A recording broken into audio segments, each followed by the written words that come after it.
Welcome back to In the Gym. I'm your host, Mike Petrella. We have a great guest today, CurdHos.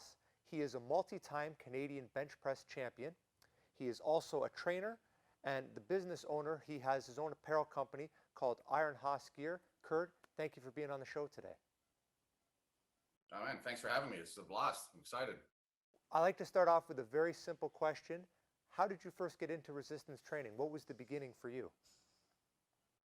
Well, I'm 52 years old, so we got to go back a little bit. I'll be honest, I started in college, and it's literally, I was a big farm kid, and I showed up in college, 6'2", 240 pounds. Farm strength, none of it shaped or anything like that. I had a few pounds to lose, and I just decided I had to lose a few pounds for the girls, really. That's what got me started. And I joined the gym, and I think my second workout in, fell in love with it, and that's really where it all started. It's a classic first example doing it for the ladies. Somewhere between that and It doesn't get more guys than that. the old comic cartoon when the guy gets sand kicked in his face. Those are the two most common answers, right? Absolutely. Absolutely. It was interesting because I was a big kid, and any of us who start training, we always equate a big person as being a strong person, right? When we see someone in the street, we just assume that that's part of our reptilian brain, fight or flight. We kind of size people up. And I remember in the gym working out, and because of my farm, I could deadlift 300 pounds out of the gate. I could squat 300 pounds out of the gate. And I had a horrible time with the bench press. And I remember, again, I'm 240, I'm doing 300 pounds in the other lifts, and I'm struggling with like 75 pounds on the bar.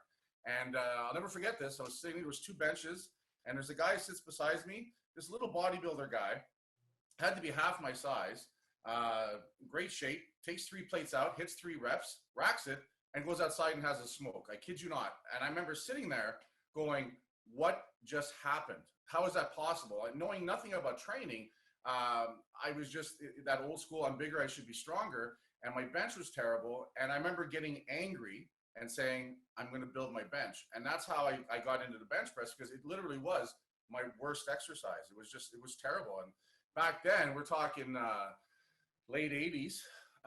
There is no internets. You had to buy the muscle building magazines, the health and fitness and the flex and stuff, and you had to read every article. And once in a blue moon, there'd be a powerlifting article in there. And it was old school: start picture, mid picture, finish picture, and 10 paragraphs. And I would read that stuff religiously and try to glean any of the information out there and then apply it in the gym. So I did everything in training, and I did most of it wrong at the get-go, like a lot of people do, just because the information wasn't out there. And as I got into it and I built my bench, one of the things that got me into the fitness business is that desire to help people learn faster from my mistakes, basically, and save all that time and effort and stuff. But that's literally how I became a bench specialist, because I was so horrible at it and I was mad. That's great. So that's a great explanation of how you got into fitness itself and kind of how you got into some of these barbell lifts. But what was the catalyst to make you actually become a competitive bench presser, going into a competition and competing against other athletes? Yeah, great question. Listen, this was my first meet ever was in 1996, and I'd been training for 10 years, 20 years almost at that point. 15 years. I'm not good with the math. But at that point, I was already benching raw 450, 470 pounds. I weighed about 285. I was just afraid to compete. I didn't think I was strong enough. And back then, there wasn't as many meets. So one of the things we do now is we run our own meets and with federations and stuff. But you can literally now find a powerlifting meet almost every weekend. It's a little different now with the pandemic we're dealing with. But overall, I could go on Facebook and find a meet every Saturday. But back then, you either had to compete in Toronto or you had to go all the way up to Quebec City. There was nothing in between. There was only one federation. And I was scared. I was scared to, the ego, I wasn't strong enough. The crazy part is I had no idea what other guys were benching in competition. I was just in my own head with this stuff. So I showed up, I signed up for my first meet at Monster Gym in Toronto. I think it's called 365 Fitness now, on Martin Grove and Dixie, in that area. And I just showed up like this guy down from the mountains with his his gym bag to compete for the first time, and that's really how it went. And it was a crazy experience. It changed everything for me. Now, the one thing I'm really impressed about your lifting career is it spanned 30 years competitively. A lot of power lifters, even with good careers, they might only last 2 years. Some of that's due to commitment, some of that's due to injury. What has allowed you to compete as long as you have? I think the undying love for it, the undying passion for the bench press. I've stepped away from it for years and come back. I think I had a 9-year hiatus from competing. Just when I'd opened up retail supplement stores and I was getting into that kind of thing, and that took a lot of my time. And some of even my own demons and stuff I was dealing with just got in the way of different things. And I would still train, but I mean, I would hit the gym once a week, bench, and that would be it and stuff like that. So I lost a little bit of the motivation and a focus on it. But I'd say overall, my passion for it has been tremendous. And no matter what's been going on in my life, whenever I've strayed from the gym and I want to get my life back on track and improve it, it always involved getting back to the gym and being consistent. And again, when I'm in the gym and I'm training for myself, it fires up the passion and I love it. So it's the one thing that as I train very hard, but I listen to my body. I don't have any injuries because I don't let that happen. If it's not feeling great today, I don't push it. I listen to a lot of those things because training is so important to me that I don't want to have a career-ending injury, right? So I'm 52. I'm stronger than ever on the bench press, and I plan on continuing that, every year going forward as far as I can. I want to be that 80-year-old guy in the gym that's still benching over 500 pounds. That's where I want to be. Now, whether I'll be doing that or more or less, it doesn't matter. That's my mindset going into it. And that's fantastic. We're going to go to a quick commercial break. When we come back with Curd, we're going to hear a little bit more about his training, how he became so strong, and what he does for powerlifting.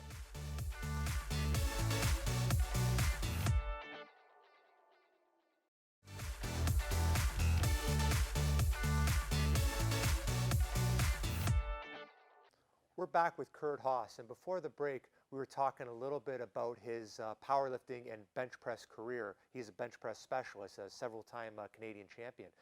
Curd, what did your training look like for these really heavy lifts that you were competing in? So early on, like I said, without there being a lot of information, it was definitely a start with the pyramid, the 10-8-6-6, bodybuilding, a lot of tricep work, a lot of back work. I trained legs. I trained squat and deadlift quite a bit then as well. So, I've deadlifted over 600. I've squatted over 600. And I never pursued them because I didn't have the passion and the love-hate relationship I had for the bench press. So that's why, for me, I was always focused on the bench press. As we got further into it and more information became available, we discovered Westside Barbell. So we started following everything Westside Barbell would do. So one of the things that I think has benefited me in my lifting is I try everything. If something comes out, I try it. And not that standard, and you'll get this from a coaching point of view. You get a guy, he comes in, he's all excited, you write him up a program, you set him all up, and 2 weeks later, he's doing something else because he saw something somewhere else, or his buddy told him this, or he told him that. So for me, one of the ironclad principles I've always worked on is that if this is an 8-week protocol, it's blood and guts through the 8 weeks, and then we're going to turn around and try something else, and then we compare the results and see what happened and what worked for us and what didn't work for us. And over all the different styles of training I've done, there's a couple of things that are just true all the time, and a couple of things that do vary a little bit depending on the training and the individual overall. But I mean, tried it all of it. And if there's a new routine that comes out now that makes sense from, at this point with 30 years of knowledge and experience, I'll vet a lot of what's coming in. But if someone's coming up with something interesting, I'll definitely give it a go.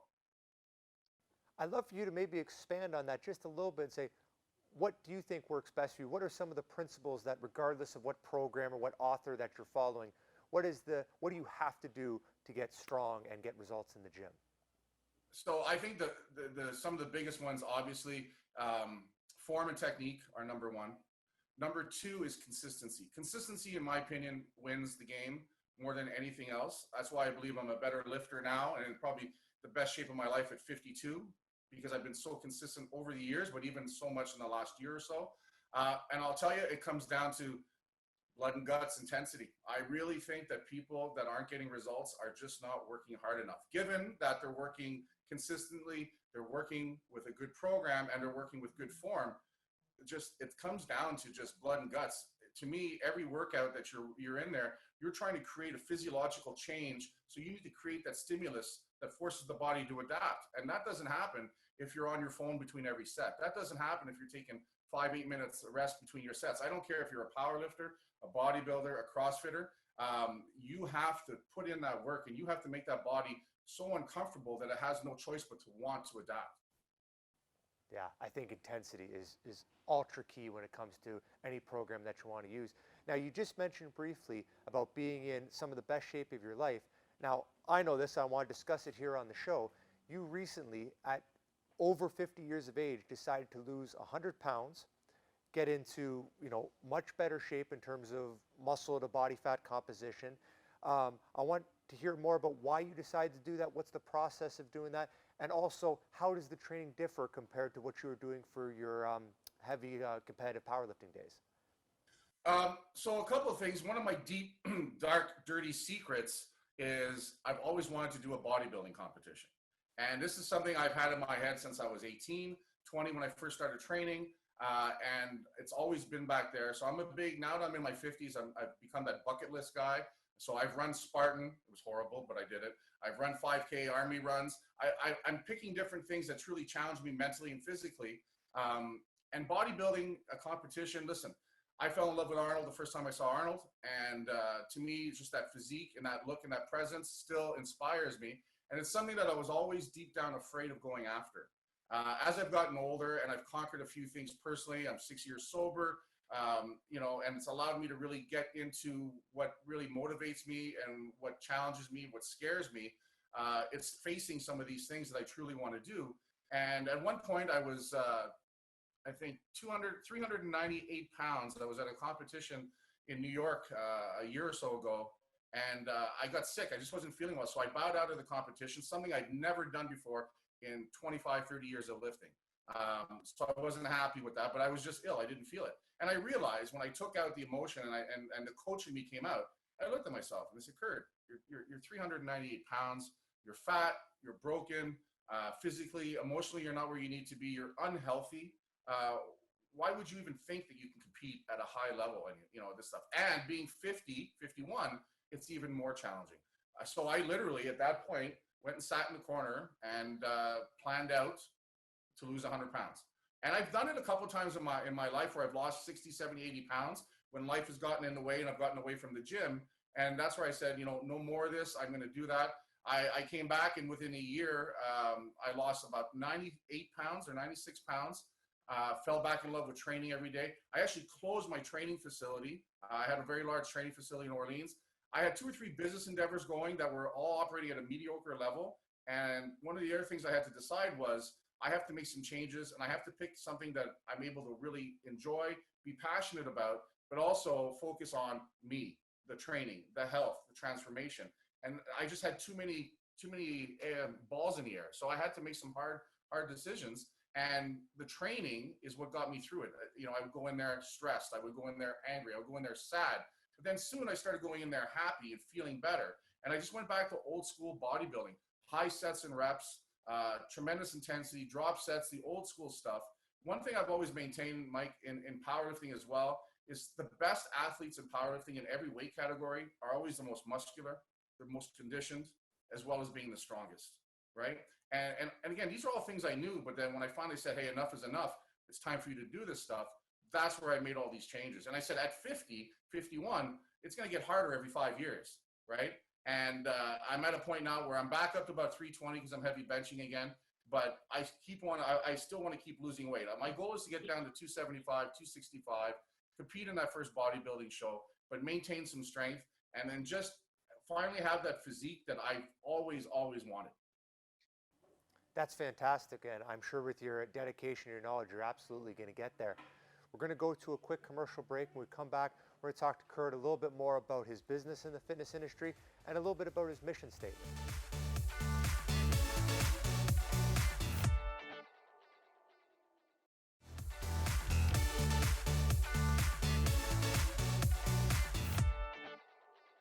We're back with Canadian bench press champion CurdHos. Curd, I want to talk to you a little bit about your mission statement. How has fitness changed your life outside the gym? What does it mean to you to be part of this community? You know, I fell in love with it when, like I said, when I started training in college. And as we get older, we look at things differently. And I've always stayed in it and come back to it. The reasoning might have gotten deeper or changed as I've gotten older.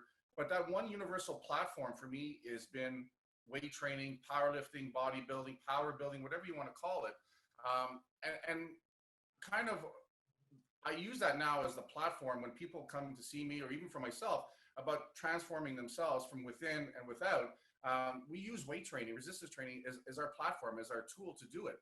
Our mission vision now is struggle, persevere, succeed, and inspire. And to me, that's the formula for life in whatever we do, right? The things that are truly valuable, we have to struggle and persevere to get through. And once we succeed, it inspires us to go further and inspires others to want to do the same.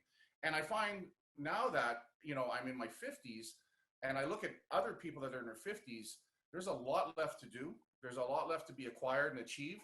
And a lot of it is done from within, but we need a platform to operate from. And for me, it's the gym. It's the event is powerlifting, obviously, that we like to get involved in and get new lifters in. And, it's a sport that we see that's growing so much, and we're getting so much what I call new blood of lifters coming in. But that new blood, I'm seeing predominantly female, predominantly 30, 40, 50 years old, because we're realizing that we need something to compete in, something to challenge ourselves. We need a line in the sand. And when we get to a competition, unlike very many sports, powerlifting is an event that when you get there, everybody's cheering for everybody. Everyone is just celebrating the success of making it to the platform. No one cares how much the weight on the bar is, because everyone there knows what it took to get to that platform. And to me, there probably isn't a more inspiring sport that we can do, especially as we get older, that's out there. So that's fantastic. So you're saying, look, we want to grow physically, mentally, spiritually, but we need an actual medium to do this. So for you, resistance training, specifically even the sport of powerlifting, this is what you're using to drive this change in people. 100%. Listen, we have to get the stress from within us out somewhere. We have to expel it. What's killing us is stress. When we deal with stress, physical, mental, emotional, our cortisol levels rise. When our cortisol level rise, all kinds of horrible things happen to the body, as we know, from muscle degradation to fat storage to imbalances in the body, making us sick.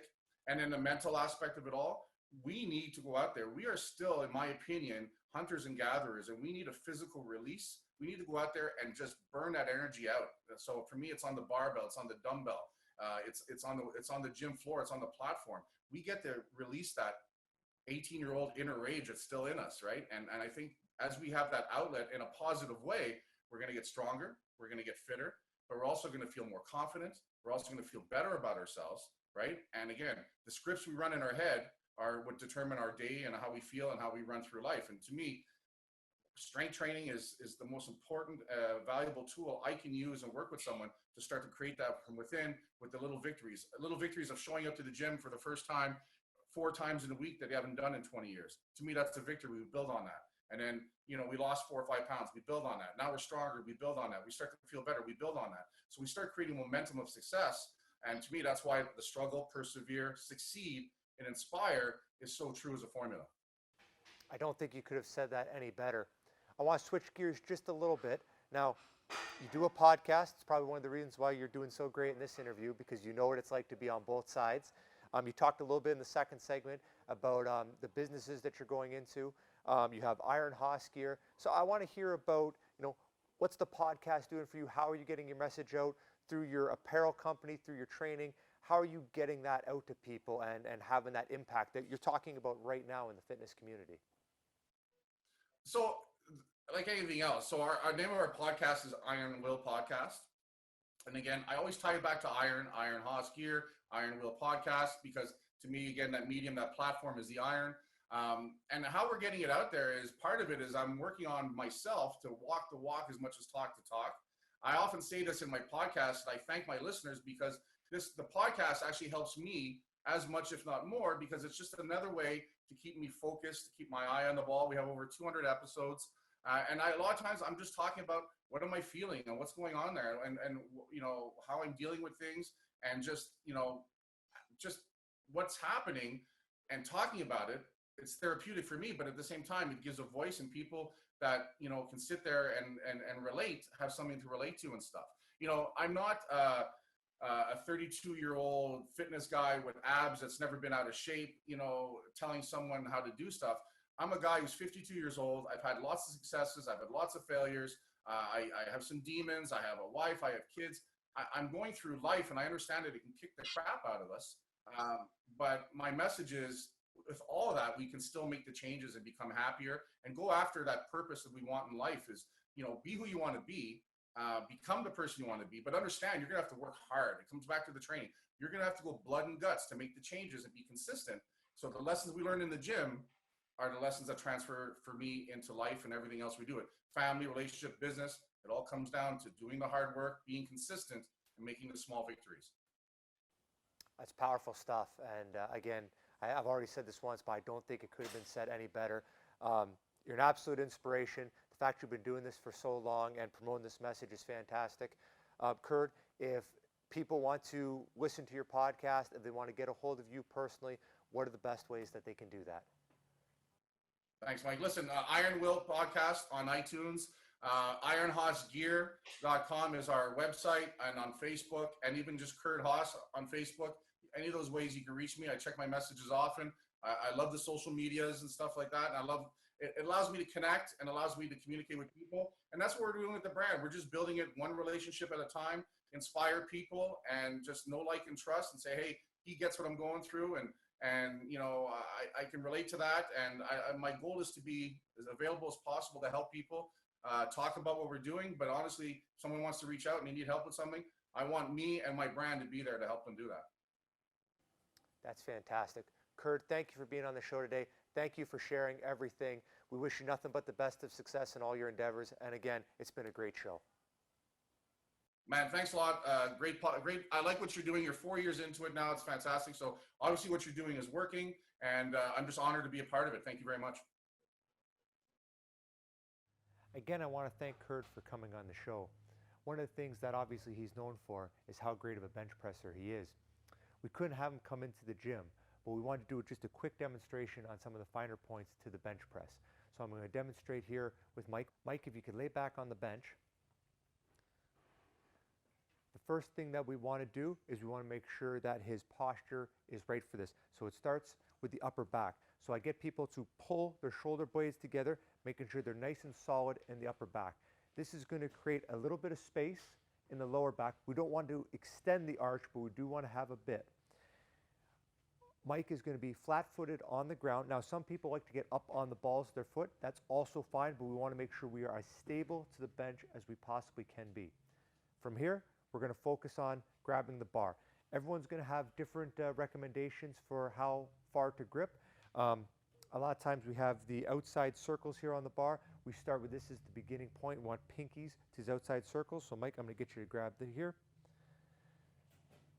I'm going to get you to come out just a little bit wider here, Mike. Again, everyone's going to be a little bit different on this. Once I know that he's solid to the bench, he's very, very stable, I'm going to help him unrack this weight, and you want to get the weight over top of the chest. So I'm going to bring this to you, Mike. Once I know that he's good and secure, and you always want to spot him when you're bench pressing, it's very important to get the track right on the bench press.